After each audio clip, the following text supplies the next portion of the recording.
Baby, be in love with your fantasies. I can be a star, make a sky so bright. Welcome to my dungeon, this is ecstasy. Let me play the fantasy.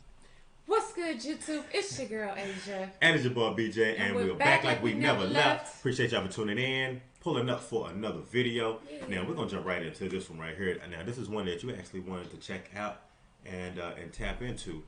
Now, in actuality, this is from Fox News. This is Peter Doocy. So he grills the White House on skipping the all-executive meeting. So that's what we're about to check out right now. Yeah. All right. Should be interesting. Yeah, so let's check out and see what Peter Doocy has to say. Yeah. I mentioned earlier, he's meeting today with people installing offshore wind equipment, but not oil and gas CEOs who are rarely ever in town, but they are today. So how did that help lower gas prices? Well, the president has done a... So let me step back for a second. But no. With offshore wind, you're asking me. Not with gas. You're asking me the question. CEOs, how does that lower gas prices? You said he's done everything in his power. Well, the White House defending President Biden after he skipped a sit-down with oil CEOs yesterday, did not go to that meeting, but instead met with wind power executives. Joining me right now is Montana Congressman Matt Rosendale. He is a member of the Veterans Affairs Committee. And, Congressman, it's an interesting choice that he made. He also made a comment that wind is very important for the economic growth story yesterday. So that's what we're getting into right now. This is Fox Business talking about basically him skipping out on the all execs, but meeting with the wind execs. Okay, so my thing too in regards to that, like even if you had no true plans of actually doing anything in regards to what the all CEOs wanted you to do, I would still go to meet with them to see what's going on in regards to that. I mean, it's to inform the people. It's just kind of peculiar. I guess I just find it kind of peculiar because I know a lot of presidents, even if they're not for oil refining and things like that, they still will go and meet just to talk to them. Why would he skip out? Why would he make that? I guess I'm just asking that question. Why would he kind of make that kind of impression? Because I feel like it's he's making an impression by skipping out on them, on the all CEOs. Like he's not even worried about it. It's not relevant. It's not really important to him. That's kind of what I'm feeling like. In terms of the priority, if you will. But I would think, like you said, that he'd go just so he can inform the people. Be informed in regards to what's really going on. Sure, because right now it's people want answers. I think we know what the answers are, but just something anything that's gonna tell us, hey, I'm gonna try to help with this situation. And I just feel like it's important that you show your face. If anything, even if you had somebody represent for you, it's still important for you to show your face, right? Especially with this type of issue that's going on right now. Yeah, that's the reason why I bring that up. That wind is very important for the economic growth story yesterday. Your thoughts? This is all part of their emphasis on the new Green Deal, and it is not going to lower the energy prices one penny for the people across Montana, I will tell you.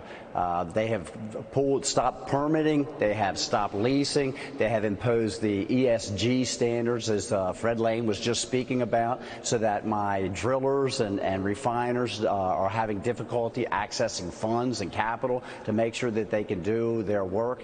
And this is all decisions by this administration, and it has driven the cost of energy up dramatically. Wind farms are great, but I will tell you something. They are not going to fuel the trucks that are putting $1,500 a day worth of diesel fuel in their tank in order to get freight moved back and forth across the country. Right, though? I have a lot of people that $1,500 a day. Yeah, someone told me that personally. That's why he can't put his truck on the road.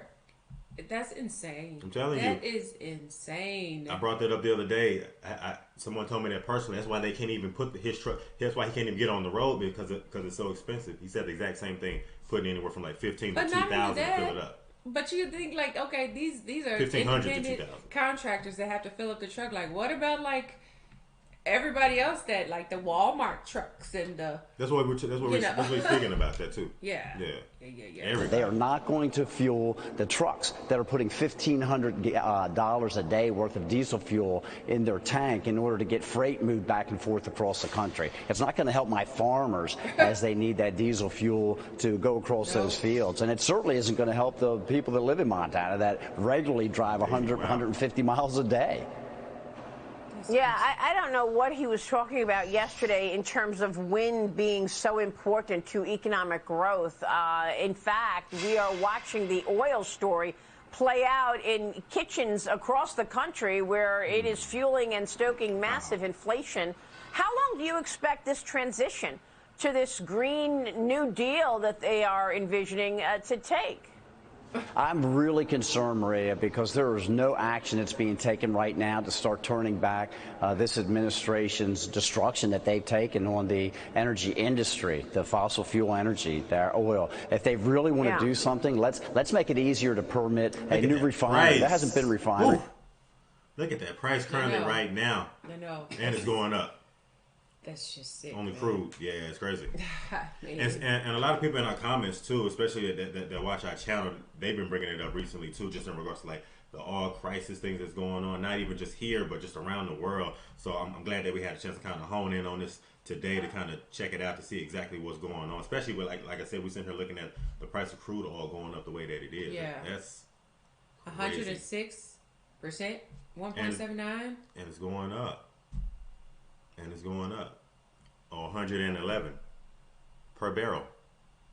Built for this country in years. Let's go ahead and start permitting the pipelines so that we can distribute these products across the country. And none of those steps are being taken. So unfortunately, your commodities experts will tell you that their prices are going to continue to rise because we're not seeing actions taken right now in order to turn it back. 49%. Well, the quote from Joe Biden yesterday was that wind power is a boost to U.S. energy security. Not sure how he gets there, but Congressman, I want to talk about your recent Fox News op-ed. Yeah, go ahead, sir. It isn't. The most effective wind farms only can produce energy 42% of the time. And so we have a lot of other time, 58% of the time, that we are not getting energy. We have to back that up with something. And that's just for your households. That doesn't include all the other things we were just talking about. Yeah, and that's obvious, right? It's not always going to be windy. You're not going to have the wind, like you're not always going to have the sun for solar energy. Right. But your recent op-ed focused on the border, and Biden's border crisis, you say, creates a drug epidemic. You write, quote, without a secure border, American drug overdoses and deaths will continue to skyrocket. This as the Highway Patrol in your state says that they've already seized 3 times as many fentanyl pills this year compared to 2021, with cartels specifically targeting rural areas. Congressman, what do you think is behind this? I share your concern. When I came back from the border months ago, when I went the second time, I've been there 4 times, but the second time I came back with so much information on the drugs coming across this country, and it is an epidemic, and it is beginning in China. It's very concerning. What do you think is behind the fact that China is pushing this fentanyl through Mexico and into America, and the drug cartels are making all this money? Wow. Oh, I didn't know that it was coming from China. Me neither. Is that for real? Like, what? Yeah, hey, I need somebody to let me know. Wait, so starting in China, they're pushing it through the Mexico. Through just the cartels. Yeah. But they're saying it's been supplied through China to the cartels, and they're getting it to the border and getting it through here. And I mean, the numbers are alarming in regards to like what they're speaking in regards to what they're dealing with specifically. So like, where's everybody at? Where's the border patrol? Like, I mean, you know, what's the deal? Let's see. Through Mexico and into America, and the drug cartels are making all this money. We haven't heard a word about it from Biden. Not a single word about it. And this is a chemical attack on our country from China. Taking home $200 million a week. Cartels running the U.S. border are taking home $200 million a week. $4,000 per head from Northern Triangle, $20,000 to $30,000 from the Middle East, up to $50,000 from China.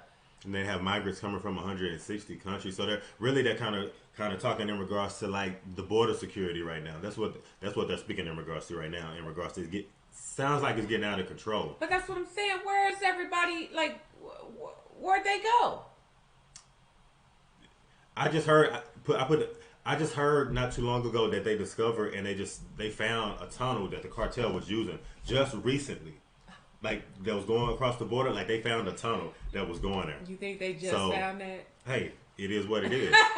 But yeah, I just saw a headline for that too. Wow. Yeah, they just discovered that. Into America, and the drug cartels are making all this money, and we haven't heard a word about it from Biden. I hadn't heard much either. Not a single word about it. And this is a chemical attack on our country from China through our southern border. And unfortunately, Secretary Mayorkas has done nothing about it. I really do believe that he has violated his oath of office. Our border is wide open. We had 105,000 deaths in our country last year from drug overdoses. The vast majority of that was from fentanyl. And this can all be stopped, Maria. I believe you. And they're not doing anything about it. As a matter of fact, they're inviting people in. And they have taken our Border Patrol agents and converted them to travel agents. Travel agents? Yeah, it's really concerning. I've seen it a lot of times where they get some of these Border Patrols and they start paying them and they start helping. Yeah, absolutely. Like, you can't put it past nobody. Especially like when you talk about the border and things that goes on there. No, man. And southern of the border, you have some. Of course, you always have corrupt people somewhere. So with them saying that, it is a big problem in regards to like the epidemic, what he's referring to, in regards to this trade of all these drugs that they're moving. Yeah. Wow. Yeah. And converted them to travel agents. Yeah, it's really concerning, and it's all this continuing narrative that the Biden administration decides what's important to them. For example, they're holding food for kids hostage right now. They're telling schools that the federal funding for lunches, school lunches, will be withheld if their guidance on gender identity and sexual orientation is not followed. I mean, the administration is looking to make changes to Title IX to include transgender students. And if they don't make those changes, they're not getting the school funding for lunches. Texas. Yeah, my superintendent of schools, Elsie Arnson, is fighting back against this. And we've got a school district to the west of Flathead and Kalispell, just west of Kalispell, a community that says that they're not going to accept their federal funding because they're not going to have the federal government trying to groom their children. And so they're not going to follow these policies. Congressman, it's great to get your take on all of that. Thanks very much, Congressman Matt Rosendale, this morning in D.C. We will see you soon, sir. Thank you. Okay, so majority of this was them talking to the congressman, but the beginning was Peter Doocy, where he was grilling the White House in regards to the conference that he skipped for the executive meeting. I mean, they just said a whole lot. I thought this was just going to be about that, but I mean, we're talking about the oil. Yeah, we're talking about the border. We're talking about the food, like keeping federal, like government funding from the schools based on an identity push. Yeah, in regards to like identity policy. I have to look more into that because I haven't even heard of that. I've only heard. I didn't like even know that little even bits and came pieces. up. Yeah, I didn't either. So that would be something I would have to like look a little bit more into just to know exactly what's going on because I saw Texas on that list too. I did too. So I'll have to look to see exactly what they're trying to mandate in regards to that policy too. Man, this is But this was interesting. It's very interesting. Yeah.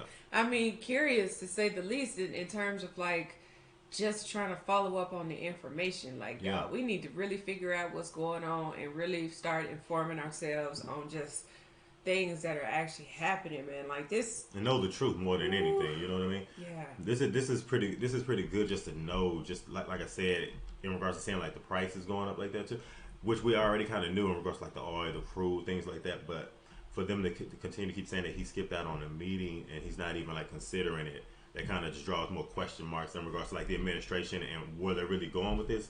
Because even the other congressman, he's a Republican. He was saying that he doesn't even see that they have a plan in place in the near future in regards to like the green energy and things of that nature. Mm-hmm. I know for a fact, like here in Texas, like we've been getting a lot of like solar energy companies coming around and trying to ask us questions and trying to get us to like buy something to solar panels to get green energy. That they're doing that a lot here. I'm starting to see that a lot more. But other than that, I'm not seeing anything considerable that would that's going to offset the prices of oil based on using green energy right now. I don't see anything that's going to help that right now. I see it I see it continue to go up. It's showing you right now, Dow futures right now in regards to the prices. So in regards to oil, gas. So I don't know. We just have to see how it goes. I want everybody, people to drop a comment, like let us know in regards to like watching this video. How did it inform you, and what do y'all think about him skipping out? On the meeting with the oil executives. I don't know. I don't know. you say you don't. It is what it is. I just feel like, I'm not gonna lie, it's starting to put a bad taste in my mouth. I can't understand it. Yeah, I just don't understand it. Yeah. Hey, whatever. Okay. Well, where are we going? That's my thing. I just want to know where we going. Yeah, and we'll end it there. But if y'all enjoyed this video, be sure you give us a big thumbs up, like, comment, and subscribe. Smash that notification bell. Join the family. And if ain't nobody else told you, we love you. Absolutely. And we're gonna see y'all in the next video, y'all.